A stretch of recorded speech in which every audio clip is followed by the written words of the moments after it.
It's reasonable to think that if word got out that this baby was Rox's son, he would also be in grave danger.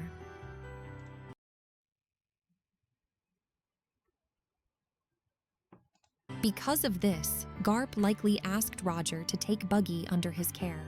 Roger, when entrusting Ace to Garp, said something along these lines: "A child isn't guilty of the sins of their parents. I know you'll take care of him." It's likely Garp said something similar to Roger when entrusting Buggy to him. This would be Roger's hidden stories. The Marine who rescued Buggy likely consulted Garp about what to do with him. Since Buggy was a baby who had been aboard the Rox pirate's ship, there was a possibility that he was Rox's son.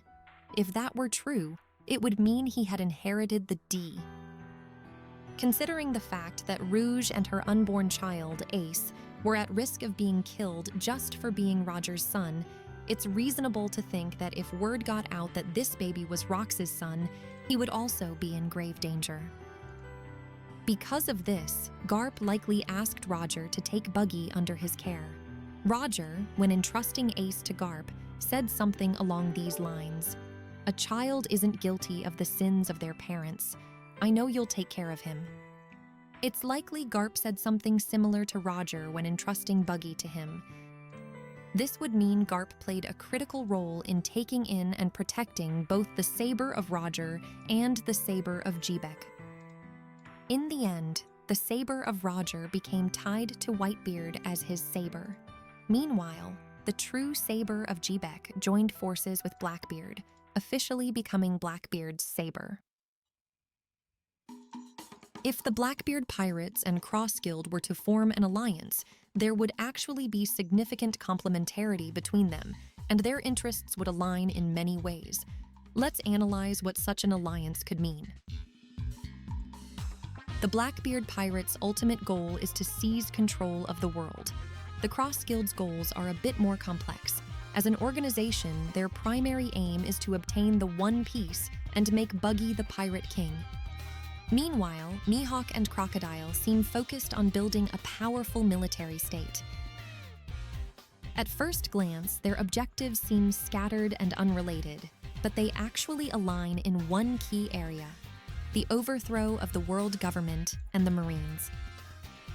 To become the king of the world, Blackbeard would need to topple the Celestial Dragons, the current rulers of the world. Similarly, for Buggy to become the Pirate King, obtaining the One Piece is a must. However, the battle for the One Piece is bound to involve the world government and the Navy, which Blackbeard has likely anticipated. In this context, an alliance between the two groups would serve both of their goals by combining their forces against a common enemy.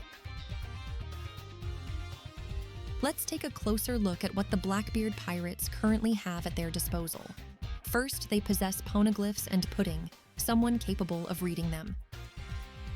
They also have an overwhelming number of pirates stationed at Hachinosu, Pirate Island, the captured marine hero Garp, and information about the ancient weapons. The Cross Guild, on the other hand, doesn't possess any poneglyphs, nor do they have anyone who can read them. If Buggy truly wants to obtain the One Piece and become the Pirate King, cooperating with the Blackbeard Pirates would be essential. Additionally, Blackbeard's crew includes Caribou, who knows about Pluton, which Crocodile once pursued, and Poseidon. Without securing these ancient weapons, Crocodile's goal of creating an overwhelmingly powerful military state would be nearly impossible. This aligns with Crocodile's cryptic reaction when Vegapunk mentioned the ancient weapons. It seems to hint at deeper intentions. Furthermore, the Blackbeard Pirates currently hold Garp, whose bounty equivalent power is estimated to be 3 billion berries. This would provide a perfect opportunity for the Cross Guild to expand its bounty system and cement its reputation as a fearsome organization. In short, for the Cross Guild, forming an alliance with the Blackbeard Pirates offers significant advantages and could be a critical step toward achieving their goals. Now, let's look at what the Cross Guild brings to the table. First and foremost, we have Buggy's overwhelming charisma and the innovative system of placing bounties on Marines. To be honest, the Blackbeard pirates have a lot of unique and eccentric members, but as a team, they don't seem as unified compared to other pirate crews. In fact, it's unclear how loyal the pirates at Hachinosu really are to Blackbeard. This lack of cohesion was one of the main reasons the Rock's pirates collapsed. However, if Buggy were to ally with Blackbeard, his charismatic influence could captivate the pirates of Hachinosu, making them easier for Blackbeard to command effectively.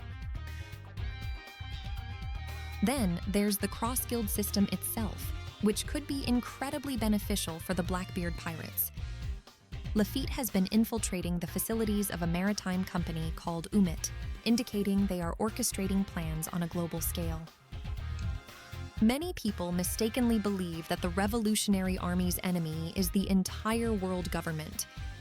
This misconception plays into the hands of the Cross Guild, which taps into the latent resentment many people have towards the world government and the Marines.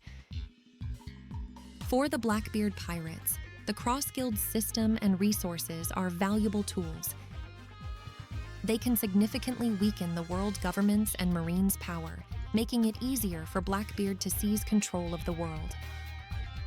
In reality, the Blackbeard pirates often dispatch their captains to different islands, leading to a dispersed fighting force.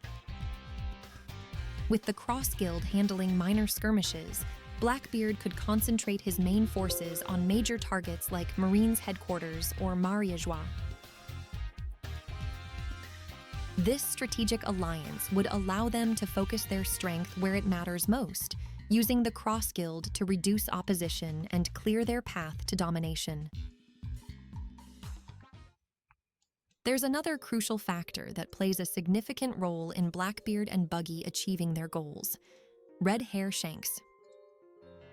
Shanks can be considered the greatest rival and a major threat for both Blackbeard and Buggy in the race for the One Piece. Especially after the events of the Wano arc, the focus has shifted to how each of the new 4 emperors is moving toward their own goals in this race. Blackbeard, as mentioned earlier, is methodically executing his plans to acquire what he needs, but it seems Shanks is constantly monitoring his actions. During the Summit War, Blackbeard himself admitted that it was too soon to fight Shanks. However, it seems that Blackbeard is now preparing himself for an inevitable confrontation with him.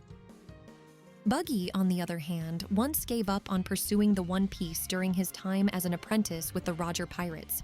This was because his crewmate Shanks was so talented that Buggy felt he couldn't compete. When Shanks abandoned his own pursuit of the One Piece, Buggy became disillusioned and distanced himself from him. However, now that Shanks has started moving toward the One Piece again, Buggy seems to have taken notice. Whether by coincidence or fate, Buggy now holds the same title as Shanks, one of the 4 emperors. With these overlapping circumstances and his current precarious position, Buggy has finally resolved to pursue the One Piece for himself. As Branu once described him, Buggy truly is a man living a legend.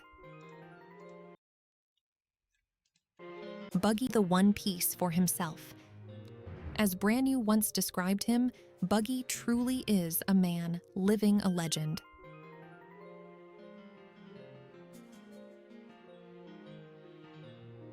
If Blackbeard and Buggy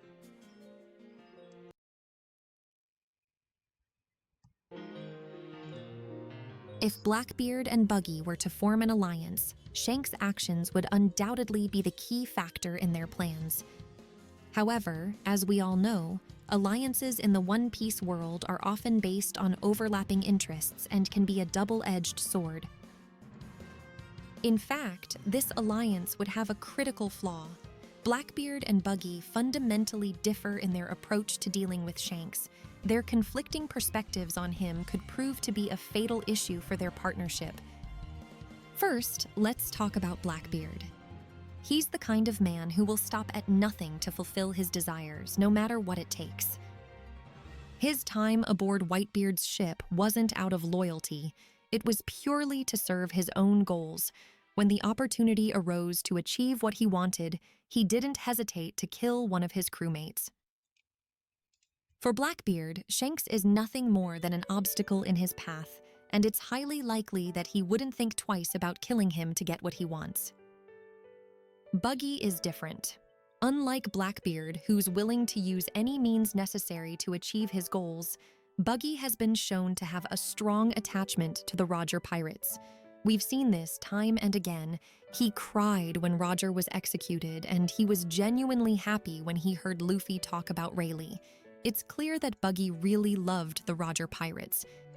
Talk about Rayleigh was executed, and he was genuinely happy when he heard Luffy talk about Rayleigh.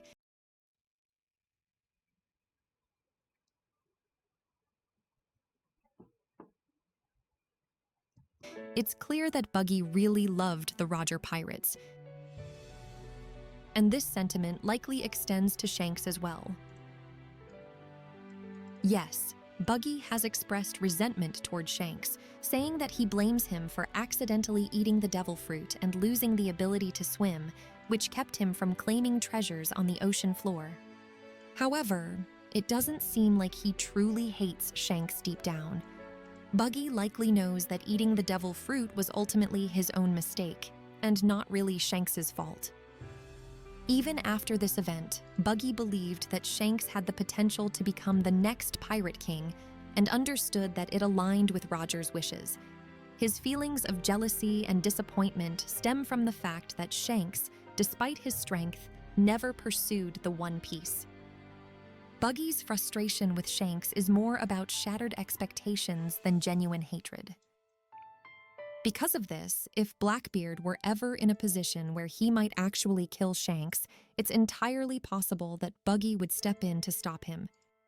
Despite their differences, Buggy wouldn't stand by and let someone kill a person he still respects on some level. Beyond the situation with Shanks, this alliance between Blackbeard and Buggy has some inherent problems. The alliance would likely function effectively up to the point of taking down the Marines. However, beyond that, cracks are bound to appear. After all, both Blackbeard and Buggy are greedy individuals, and there's no doubt that in the end, each would aim to take everything for themselves. Here's how I personally imagine it playing out. First, they would acquire the ancient weapons and use them to destroy Marine bases. Then, they would set their sights on Mariajois and successfully bring it down as well. However, once that's achieved, Blackbeard would betray Buggy and cut ties with him. But Buggy wouldn't go down without a plan. By that point, he may have already stolen Blackbeard's poneglyphs or other critical assets, preparing to pursue the One Piece on his own. Alternatively, Buggy might secretly stow away on Blackbeard's ship, waiting for the perfect moment.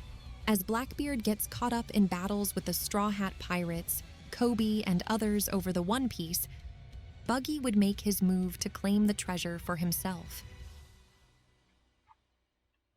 For those of you who've made it this far, here's a special bonus just for you.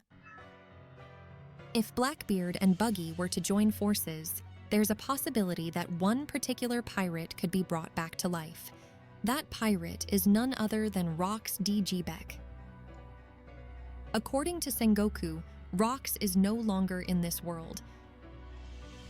However, there is one way he could be revived: through Moria's Kage Kage no Mi ability. If they were to acquire Rox's corpse and combine it with a strong enough shadow, they could potentially bring Rox back to life. So where is Moria now? After being freed by Perona, Moria presumably escaped from Hachinosu. His current whereabouts are unknown. However, based on the Vivre card, there's a possibility that Moria and Perona could join forces with Cross Guild, as characters resembling them were depicted in some concept art for the group. It's not characters resembling them were depicted in some concept art for the group. It's not far-fetched to imagine this, considering Cross Guild's openly antagonistic stance against the Marines. Mihawk, for example, was betrayed by the Marines in the past. On top of that, when he first met Zoro, he said this: I'm not some fool of a beast that goes all out just to hunt a rabbit. And recently, we actually saw some foolish beasts hunting rabbits. These guys. They literally refer to their prey as rabbits. Maybe he's witnessed this scene before in the past. That could be why he holds such contempt for the celestial dragons.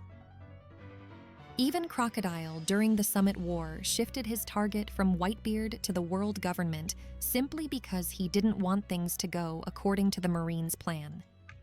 Crossguild has become a gathering place for individuals who've been betrayed or hold a grudge against the world government, and Moria, who was also betrayed by them, would fit in perfectly.